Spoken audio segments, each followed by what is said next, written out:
Kurs rupiah tertekan, Bank Indonesia pun memutuskan kembali menaikkan suku bunga acuan atau BI Rate sebesar 25 basis poin, BPS, menjadi 5,75% dalam rapat Dewan Gubernur, RDG, 17-18 Juni 2026. Kenaikan tersebut menyusul langkah serupa yang dilakukan di luar jadwal pada Selasa 9 Juni, sehingga secara kumulatif BI telah menaikkan suku bunga BI Rate sebesar 100 BPS sejak Mei 2026.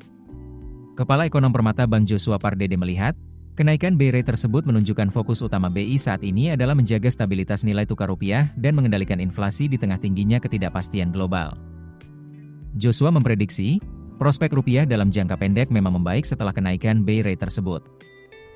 Namun, kondisi tersebut belum cukup kuat untuk menandakan pemulihan yang berkelanjutan. Menurutnya, kenaikan BI Rate menjadi 5,75% memperkuat daya tarik aset rupiah, terutama melalui instrumen sekuritas rupiah Bank Indonesia, SRBI, dan surat berharga negara, SBN. Namun, efeknya lebih besar untuk menahan tekanan dibanding mendorong penguatan signifikan. Kata Joshua, penguatan rupiah belakangan ini turut didukung intervensi BI di pasar falas, kenaikan imbal hasil SRBI, serta masuknya dana asing. Hingga Jumat 19 Juni, pergerakan rupiah terhadap dolar Amerika Serikat, AS, secara harian masih melemah sebesar 0,06% menjadi Rp17.804 per dolar AS. Di sisi lain, status Indonesia yang tetap dipertahankan sebagai pasar berkembang, emerging market, oleh MSCI turut membantu meredam risiko tambahan di pasar keuangan. Namun, dampaknya dinilai lebih bersifat mengurangi risiko negatif dibandingkan menarik arus modal asing dalam jumlah besar. Rupiah berpeluang menguat ke area Rp17.600 ke Rp17.800 per dolar AS apabila harga minyak dunia turun, ketegangan geopolitik di Timur Tengah mereda, dan dolar AS melemah.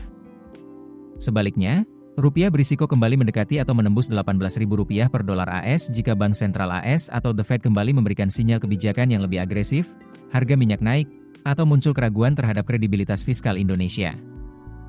Kenaikan suku bunga BI cukup untuk menahan tekanan jangka pendek, tetapi belum cukup untuk menjamin stabilitas rupiah hingga akhir tahun.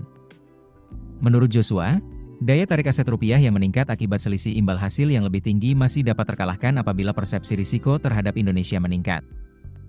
Karena itu, stabilitas rupiah tidak hanya bergantung pada suku bunga, tetapi juga dukungan kebijakan lain seperti intervensi pasar falas, pengelolaan SRBI yang hati-hati, penguatan cadangan devisa, disiplin fiskal, serta komunikasi kebijakan yang konsisten.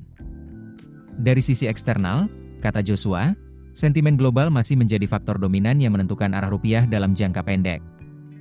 Investor perlu mencermati arah suku bunga The Fed, inflasi AS, pergerakan imbal hasil US Treasury, indeks dolar AS, harga minyak dunia serta perkembangan konflik geopolitik di Timur Tengah. Sementara dari dalam negeri, arus dana asing ke SBN, SRBI dan pasar saham, perkembangan cadangan devisa, neraca perdagangan, transaksi berjalan, hingga kredibilitas APBN akan menjadi faktor penting yang menentukan ketahanan rupiah menghadapi tekanan global. Keputusan bisnis terbaik datang dari data, bukan tebakan. Mudah berlangganan Business Insight dengan subscribe with Google.